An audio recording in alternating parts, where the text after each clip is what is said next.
basically for the interfacing, and this again would just be for view B with the sleeves and the collar. You're going to want the collar. You're just going to have to cut one, and again, I would just cut it like this. Again, respect the grain line here, and then for the cuff, you're going to want to have the interfacing whether you do a contrast cuff or not. But you'll see how it's cut here for interfacing. But that means cut the pattern for the interfacing. But I would just fold the pattern piece so you can keep that seam allowance in case you change your mind. You know, don't cut the pattern itself. I would just fold it, cut this piece for your interfacing, and then you have to cut a mirrored one. So then I would flip it over and cut the second one like this so that you'll get your right and your left. And then what I like to do is just trim it down a tiny bit. And yeah, I could have done this on my cutting table, but I'll just do it here.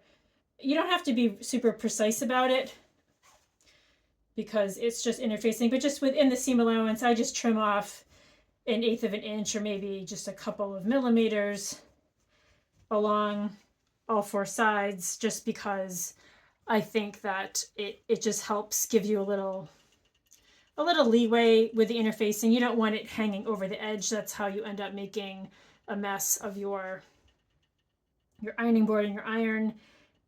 And you know, just to help with the turn of the cloth, which is, you know, how your fabric is going to turn when you're sewing and stitching and everything, and it'll just give you a little grace there. So here's my little scraps. I'm just going to set that aside, and you have your trimmed down interfacing here. There's a little jagged bit right there, and we'll just take that off. Okay. So then to put it on, you're gonna put on the wrong side of the fabric. So here's the wrong side of the sleeve right here. And these are sort of mirror images of one another, so we have to line up the correct one. That's not it. It must be this one. There we go. This one. Okay. And what you want to do, I have a gravity fed iron that makes a lot of steam, but let's say you don't. Let's say you just have a regular iron. You're going to want this kind of interfacing, this fusible interfacing needs pressure, heat, and moisture to set. So you can always take a press cloth. This is a piece of silk organza that has seen better days, and I have just moistened it. It's not soaking wet, but it's a little damp. I'm just going to set it over here, and then I've got my iron set really hot. I'm going to put it down, get some steam going, and then I'm going to hold it down for several seconds. I'm going to lift and repeat. You know, you want to press down with a good amount of pressure because pressure is part of what gets that glue to do its job.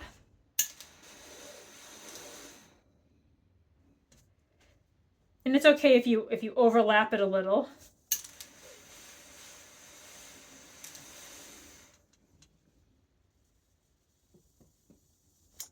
Okay.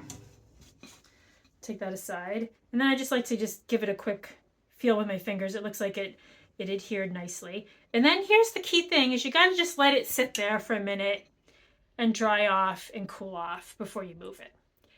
And this sometimes makes you a little nuts, but you got to do it that way. If you start moving it, it's more likely you're going to get bubbles and you're going to have problems. So normally when I do this, I'd set it up so that then I could go on to the next one on my ironing boards and not wasting time. But in this case, I didn't do it for your demo, but that's how I like to roll with interfacing. I'm sure if you have your tricks, please, you can leave them in the comments here or let me know, drop me an email anytime.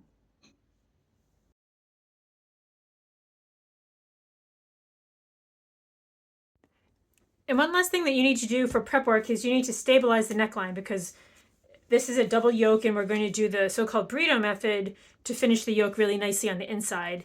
And you just want to make sure that you stabilize it so that you don't stretch it out. So I like to use some of this sort of iron-on stabilizer. It's about 1 centimeter or 3/8 of an inch wide, and you can just iron it on along the neckline, along here, and here, and here on the yokes. So all 4 yokes, and then on both fronts, just along here. Since I cut the yokes on the bias, I'm going to stabilize the whole thing. Because as you know, if you've ever done anything on the bias, it's very stretchy. I'm just going to hold this up, one of these up, so you can see quickly.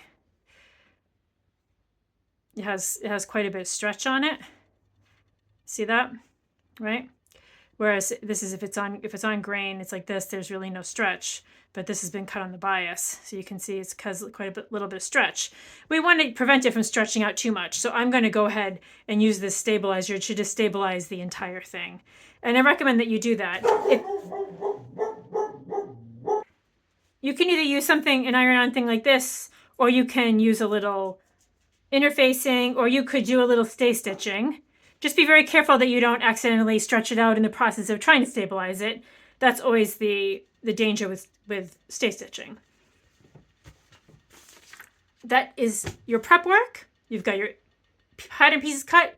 You've got your interfacing done. You have got your stabilizing done. And now we are ready to go over to the sewing machine. I will meet you there in the next video. See you then.